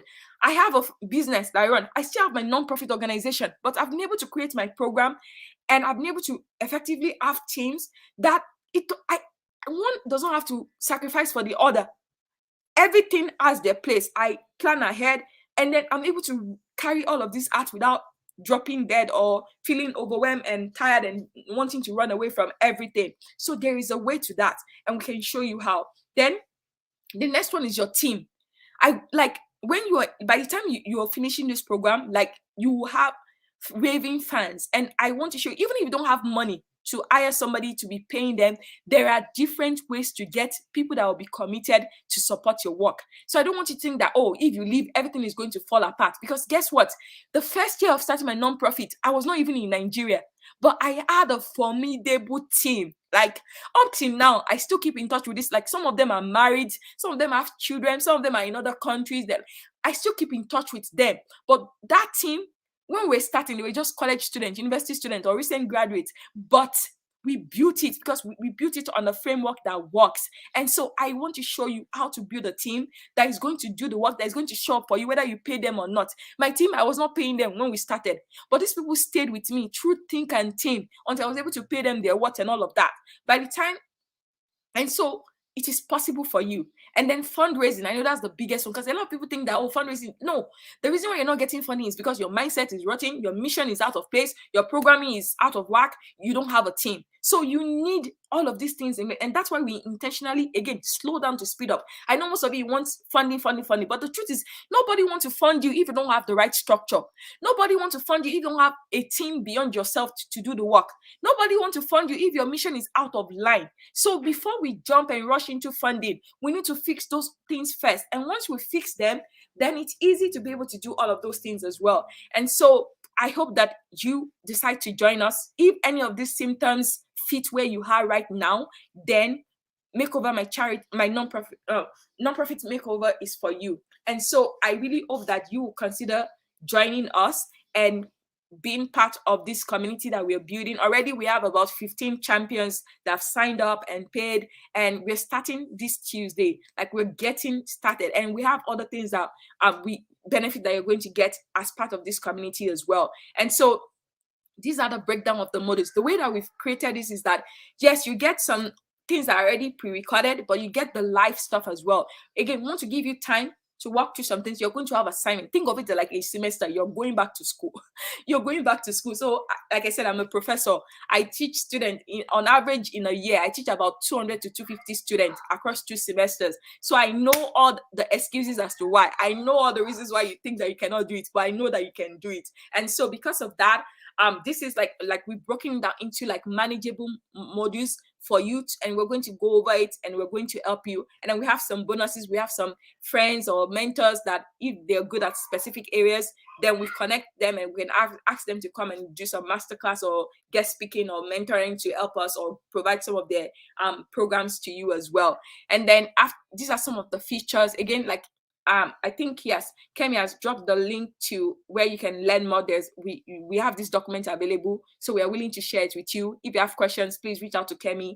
Our email address is right here. And so Kemia, and she's happy to talk to you as well. And if you want her to reach out to you on WhatsApp as well, she can also do that and talk to you. So please, we want you to make the right decision, and I promise you it is worth it. And then beyond just the nonprofit side of things, another thing that I really up my own journey, like I said, I've been doing this for more than 10 years, is my personal and professional development, reading books, watching documentaries, like being part of communities and group. And so normally this program is a standalone Bold Move Club, but I'm adding it as a bonus for free for you to be here. So I already created 6 books, and I promise you they are intentional. The ones that we're reading each month, they are very intentional to the state that you're going to be going to. Because in the beginning, when people sign up for a program, they are excited, they are happy, but of course there'll be resistance. They'll be like, oh my god, what have I done? So along the way, I'm not going to let you give up on yourself. I'm not going to let you give up on the dream of the kind of organization that you want. And so every week we are going to meet, and we are going to look at all these successful people that have written books about what made them stand their ground despite the challenges, despite the obstacles. And if I can do it, if I can show up despite all the other things that I do, then you have no excuses. And so my goal is that you are going to die to excuses. You're going to suspend your unbelief, and you're going to see that it is possible. The work that you're trying to run away from, that is where your breakthrough is. And if we can do the work in these 6 months, again, slow down to speed up. That's what I'm asking you for. Slow down. And before you know it, by January, you are going to be different. Your nonprofit is going to, you will know for sure, without a certain, you know exactly what to do to run 2023 and win, to run 2024 and win. And so we've been intentional about this. We are and again, what we're asking you to pay is totally nothing compared to what we've put into this program for you. So you guys are getting the better test of price of what this is all about. And we have community. We're going to have accountability pods or partners, and we explain that when we meet on Tuesday, when we welcome you into the program. And our goal at the end of the day is I want to make case studies out of your organization. We want to do documentary and show how you went from self-funding or underfunded to become an award-winning, to structure a work, to get fully funded and all of that. So we are really invested 100% in ensuring that you're successful. So I always tell people, the formula is God plus our willingness equals unlimited possibility. I and my team, we're going to show up, we're going to do our part, but you have to show up and do your part as well. There are parts that you have to do that I cannot do for you, and there are parts that I need to do that you cannot do for you. And so I will do my part, but you have to do your part. And when you do your part, you're going to get results, and you're going to get more than you hoped for. And so this is a partnership. I'm not promising you get rich quick or something. It will take some work. But I promise you, if you can stay the process, think about it. No pressure, no diamond. Think about how gold is made. It has to go through the fire. Think about how wine is made. They have to press the grape until they get the best wine out of it. So that's the same thing. It is a partnership. You have a part, and I'm going to push you. And we have the right to kick you out of the program and not repay you back if you are messing up and saying that you said this is what you want, and then your action is not showing it. We're going to give you some encouragement, but at the end of the day, you have to decide that, am I in or am I out? Am I really serious about ensuring that I can get my nonprofit going, and really, because the truth is, a lot of lives are at stake, a lot of destinies are at stake, a lot of communities are at stake, because you choose not to rise to your greatness, because you choose not to do what you need to do. Pay the price now for the prize. So this is what I'm asking you for this next 6 months. I'm asking you to pay the price in time, in attention, in focus, in giving your best, so that you can lay the right foundation, the foundation that will go deep, so that no matter what you build, it would stand the test of time. I'm currently now I'm living in the US. Nonprofit is still running. We're currently running a program that is going to finish in about a month. And I'm not self-funding it. We got it fully funded. We have other monies in the pipeline. So I want to show you everything I've learned, everything that has helped me to build successful organization, not just my own, but with the other client, my ticket one-on-one clients. So I'm distilling everything and I'm putting it in this program for you. And all I'm asking you for is you show up. you really, really show up, you do what I ask, I suspend your unbelief and be willing to give it your all, that at the end of January, you yourself, you know that God, nothing can be impossible for me again, because you went through fire and you came out as gold, as diamond. That what it would take for you to be willing to do your part. And doing your part is different each week. It might be 2 hours here, 30 minutes here, 1 hour here. So we have gamified the whole process. There will be challenges every month that you have to do. You have assignments to submit, because I'm going to look at it again.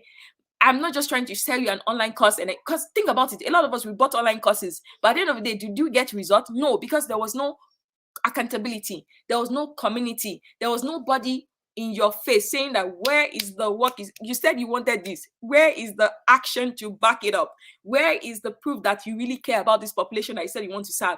Are you willing to pay the price for the price? So you've heard about my own story and the story of my client today. Now I want you to be the next success story, and we want to be part of your success story. So this is the price. Again, for the whole 6 months, we're asking you to pay $50 or 25,000 naira for one time. If you want to pay twice, then you add an extra 1,000 naira to it. And then we have different payment plans, so you can afford it. Unless you chicken yourself out of it, it is possible for you to afford it. I promise you. And I promise you're not going to regret it. And then this is just a bit about me. Like, you can go and Google my name. Just go Google Omotola Akinshola, and whatever you find, you find. There's a lot of stuff that has been written about me. So, but this is just a bit about my background. Like I said, I'm not just a research expert. I've been in the trenches. I started my nonprofit in 2012. This is 2022. That's 10 years. So that should count for something, right? And then, like, there's this popular phrase that says that it takes 10,000 hours. So I've given my 10,000 hours. So I can definitely help you cut some of those years out of you to help you get there. I have a PhD in social work, so I know what it's like. Then half of my PhD program, half of my master's program, I learned it in a business school. So I know the best of both worlds. I know how to get the money, and I know how to do the good and design the program. And so I combine both to help you. And also, I've been featured by Forbes. I've been on UNICEF. I've been interviewed by UNICEF. I've been on different kind of programs and things like that. And so I know what it takes. And then also, I'm a John Maxwell like coach, trainer, and so I bring a lot of different expertise to help you to be successful and do a lot of good in the world. And so if you're ready to do the work, if you're ready to die to all the excuses, all the reasons why you thought it's not possible for you, I'm ready to come along with you. Again, 6 months, that's what I'm asking for. 6 months of your time, of your focus, and I promise you, by the end of it, you're going to be golden. You're going to be golden. But again, like I said, no pressure, no diamond. No pressure, no diamond. So I will be alongside with you. My team, I have a team. So I'm not just the only one. I have a team, and we're going to support you. We are sold out. We are sold out to your success. But we cannot want it more than you want it. You cannot want it more than you want it. You have to want it, because we'll do our part. But are you willing to do your own part? And so if you do, then the possibilities are endless for you as well. So now I'm going to stop sharing this screen and then come back on video, and I'll look through the questions. I'm sure some of you have some questions, so I want to answer your questions. Thank you so much for being here. I know it took more than 1 hour, but thank you for rocking with us. And let me see if I can answer some questions. Okay, there's one question. You said, sure. How do you create payment segment by segment for people to see and work with? Do we put it on the flyer design or the content where we post on social media? So that's a really great question. So the way that we've done it is, like, think about it, even for this program that we're running, like, again, like, you can do that, you can do that, but I'll say the first thing is, like, you can use Paystack or Flutterwave to now say, okay, Paystack, I think is from 250 naira or something, or 300 naira, that the least that you can ask for when it comes to, like, payment segment. So Paystack will be your best friend to create those, like, link, and then you can make it one time, or you can make it recurring, that every single month someone that wants to give 1,000 naira can give 1,000 naira. So again, don't do one night stand with your donors. Try to get long-term donors, people that will give over and over again. And so even if it's just 500 naira they can give today, you never know what the future will. There's a story that happened to me. A lady here in the US, like, all she could give to me was $5, $10. But guess what? In the past 5 years, this lady have given me over $250,000 to support the work that I do. How did it happen? She started with $5, $10, but I never took it for granted. I kept thanking her. Then gradually, apparently she was a teacher. That's what she couldn't afford when she was a teacher. Then what when she retired as a millionaire because she was saving up for like the past 40 years, buying stock and everything. Then the next time it was like 15,000. Like, what? This lady, I was like, I called her like, wait, is this a mistake? It's like, no. Like, and so she told me a backstory about that. And then we became better friends. And then many things came out as a result of that. And so again, you can use Paystack and then start that. And then based on the person, once you can create your link, again, do your work backend. Create the link in advance. Have the Paystack stuff, 1,000 naira, 5,000 naira, or sometimes even in Paystack, you can create where you leave it empty and the person can put the amounts that they want to give into the box themselves. So once you create it, again, do your research. Find out what is the range this person can pay. If you think that, okay, I think it's under 5,000, so send them that link or you can ask them, let us know how much you can afford to give us, and we have a payment, we have a link for that. And so it's either so asking them question or telling them to let you know what they can afford, and then you create a link and then just send it to them, and then they can give, or you can put it on your flyer. But again, don't try to cloud your flyer with the account number. I want you more to like tell the story, use videos, use like other stuff to tell beyond just one flyer alone. You can have a flyer ready that they can just click it once you send it to them digitally and then go to the amount that they want to give or the price segment they want to give. But you can do that. So like if you have a website, you can create those segments as well. It's okay. If you want to give between 1,000 to 5,000 naira, then click here. If you want to give between 10,000 naira and above, click here. So you can definitely create that as well and go from there. So I hope that answers your question. Okay. And then someone was asking for email. I think we answered that. And then let me show this question. Can you please fundraise for our organization? Also, it's like you're forgetting the sponsorship of organization we discussed. Yes, Champion Adenike. No, I did not forget. I actually have an answer for you. I'm going to ask my assistant to send it to you. It's going to take longer. So right now, my business is a for-profit here in the US. For me to be able to sponsor like non-US organization and help them to get funding in the US, I have to register another non-profit.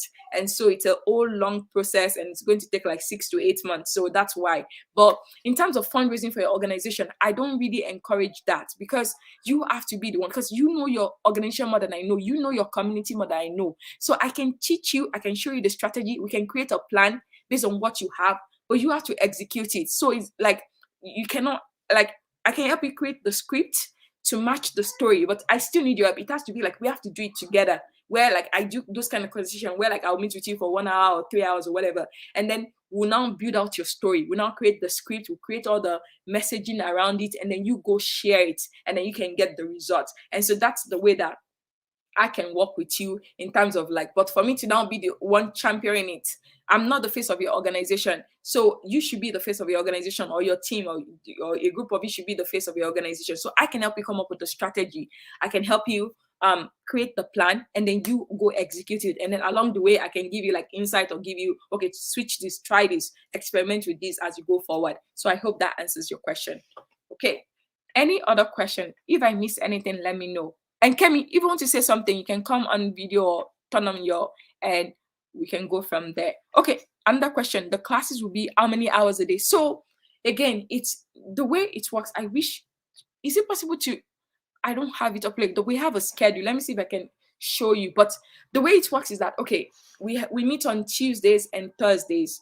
And so the first Tuesdays of the month, that is where you have a 1 hour session with me as a group where we work on your, think of it as a profit plan for the month. So think of it as your funding plan as an organization. This month, how are you going to raise money to cover all your costs and things like that? What stream of income? And so we talk about it. I'll give you some strategy, then go execute it. Then the second Tuesday, we have what we call co-working space, where I'm not teaching. It's for 90 minutes. We're all coming together. You know, some people, you know, you have life, you have work, you have things that are going on. So on the second and third Tuesday of the month, we come together and co-work together. So for 90 minutes each of those Tuesdays, maybe you are working on your script or fundraising message, you are working on your program design, you are working on grant research or something, whatever it is that you're working on it. But you know, there's this concept of where 2 or 3 are gathered. And so sometimes, you know, you might feel alone, like, oh, I'm alone, nobody knows, I don't have a team. So we'll come together online I'm not teaching you. It's just like 90-minute focus on getting some work done for your organization, whether that's research, whether that's calling some potential funders or volunteers. You decide what you want to work on, and then we all come together and encourage each other, and then we listen to some good music and just check in and do that. And then the last Tuesday of the month, that is when we do the hot seat coaching slash question and answer. So the week before the last Tuesday of the month, you should have submitted your assignment. I will have reviewed it, or my team has reviewed it. Then we now come on that day. So let's say you tried something, you did something, and then you can ask question like, okay, I tried this worked, this did not work. What else can I do? Or I tried this, I got this feedback. How is and so that day is just to problem solve and everything. But the first 2 weeks of each month, there are some pre-recorded classes that it's at your own pace. So there will be some like some of them are like 5 minutes, some of them are 10, some of them are 30 minutes, some of them are, I think the maximum one is 1 hour long. And so we've tried to break it down. So like the module that I showed when I was showing the my screen, like there are pre-recorded videos. So because I know that not everybody can show up every single week, every day for that. So they are pre-recorded for you to do. But again, you get me twice a month. The first Tuesday of the month, we'll go through your funding plan. Then the last one, we do Q&A questions with problem shots. We put somebody on hot seat and help them diagnose their problem and come up with solutions. So think of it like a mastermind coming, and then we help you figure out a solution that you can go work with. Then every Thursday, each month, we have the book club every Thursday for 90 minutes. So the books, we're going to send it to you. You don't have to buy the books. You are either going to get it as an ebook or as an audible. So whichever one that we have available, you're going to get it in advance as well. So every Thursday we meet for the book club, and I really highly encourage you to be part of it. It's like I really want you to be part of that. And so that's the way that we've broken down. So for you, and then we're going to talk about productivity and how to plan your time. And because imagine, like I said, I'm a professor. I have 2 children, 5 and 3. I have other businesses, I have other number of. So how do I do it? So I'm going to show and share the strategy that works for me, and then you have to now design your own that fits your lifestyle, that fits your season of life. And then we're also intentional. We didn't use Saturday and Sunday because you know that most programs they will have done, but I want to protect your Saturday and Sunday. Again, I want you to design a life that makes sense, that you can be a good mom, a good wife, a good sister, whatever. And if you need to catch up, let's say during the week, life was so hectic, you can use Friday and Saturday and Sunday to now watch those recorded videos, right? And so the way that we set it up is that we don't want you to miss out on other events in life, because no, we want you to create a life that makes sense for you and that you can balance every other thing that you have to do. And so that's basically what that is about. And so I hope that answer your question. But our classes or life coaching will be like 60 to 90 minutes, no more than 90 minutes for each of those days of the week that we're going to meet. Okay, great question. Let me see if there are any more. Let's see. Okay, you're welcome. Let me see. Any more questions? Please don't be shy. Let me know if you have questions. But again, thank you so much. I can't believe it's 2 hours, but thank you for rocking with us. And these will be left on YouTube as a replay, so you can always go back there and catch some parts if you miss it as well. But again, we're looking forward to welcoming you. It's closed tomorrow, and this is a closed membership. Let me say that again, it's closed. So again, we are starting with you and want to end with you. So it's not as if like next month we're going to do another. No, the people that by 12 p.m. tomorrow Nigerian time sign up, those are the people we are going to work with till January. So we're not opening it up. No, like, so if you want to let's say you pay only per month and you drop out, you cannot come back the next month say, sorry, I dropped out.